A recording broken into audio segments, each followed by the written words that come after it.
Yes. Hello all. Now we'll discuss the remaining terminologies, key terminologies in economy. Yes. So primary sector. What is the meaning of primary sector? The activities directly undertaken by using natural resources come under the primary sector. That means the economic activities which are directly depend on natural resources, those activities are placed under primary sector. For example, agriculture, mining, quarrying, etc. And the products which are produced in primary sector are natural products, meaning they are directly derived from the nature. They are directly derived from the nature. That means these products are made by nature. The human intervention is very minimal in primary sector. Okay. Next, secondary sector. So the activities, the economic activities in which natural products are changed into other forms through manufacturing. And this sector is also called as an industrial sector.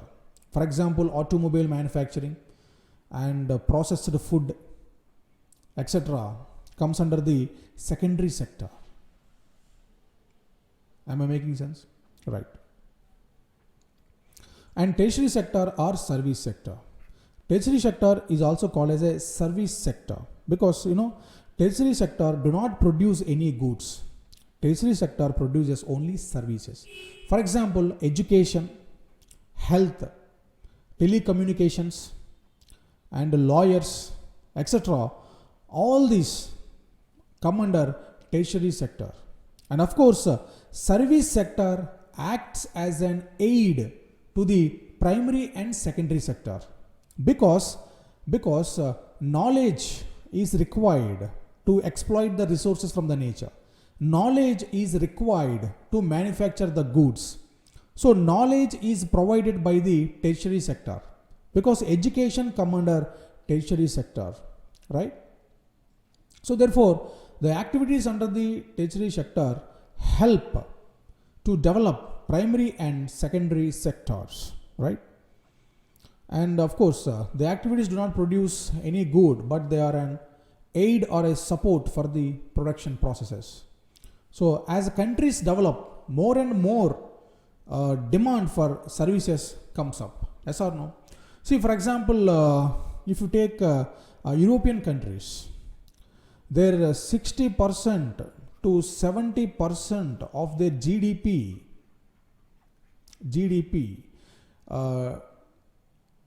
comes from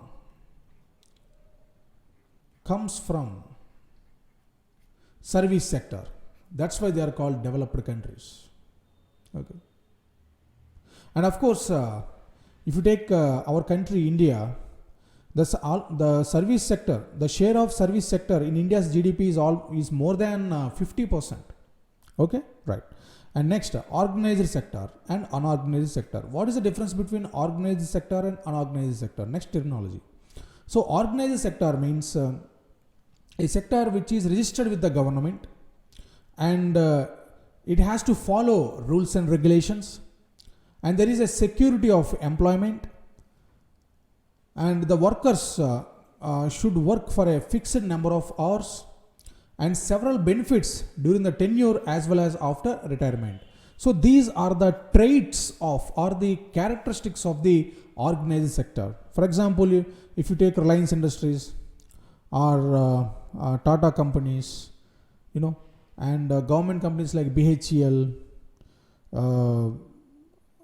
Steel Authority of India Limited, all these sectors are called as organized sector. Okay, these are registered with the government. Okay, then what is unorganized sector? See, most of the activities under agriculture comes under the unorganized sector. Not only agricultural works, street vendors and roadside shops. Okay, so all these activities come under unorganized sector. Then what are the traits of unorganized sector? The traits are there is no job security, Yes or no? There is no job security for agricultural laborers, and no fixed hours of employment. They will be called now and then. There is no fixed. There are no fixed time period or fixed number of hours, and these are small and scattered units.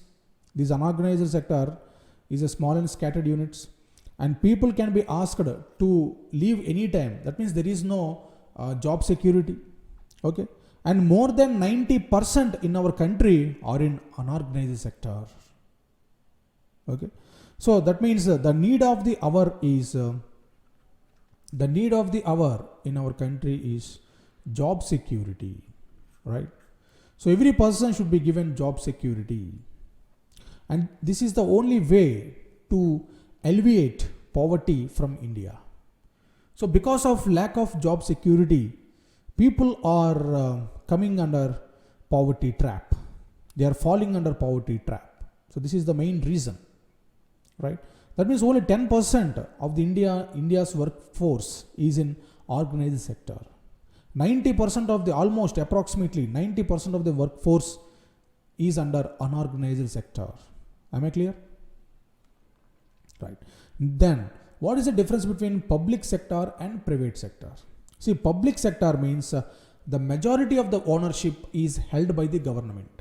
Majority of the ownership means greater than 50%, right?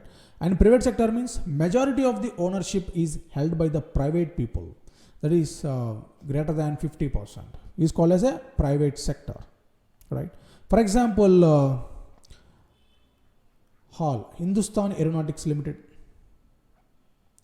BEL, Bharat Electronics Limited, and ONGC, Oil and Natural Gas Commission. All these are public sector, because in these companies the government owns majority stake, that is greater than 50%. Right. Then what is the difference between public limited and private limited? So don't get confused with public sector and private sector. These two are different. Public limited and private limited. See, public limited means general public are entitled to own the ownership of the company, meaning the general public can purchase the shares in the company. So such companies are called as public limited companies. That means the companies which opens the shares for the general public, or the company which opens the ownership to the general public in the form of shares is called as public limited. Okay. So private limited means only few individuals are entitled to own the ownership of the company. That means public shareholding is not allowed. Meaning the private limited companies are not the part of share market. Right. That means they don't sell their shares to the general public. So that is the difference between public limited company and private limited company. Am I clear? Okay. You may have, you can see n number of examples with respect to public limited companies and private limited companies. Right? Yes. So in the next lecture, we will discuss the remaining terminologies: green revolution, famine, etc. Okay. Thank you.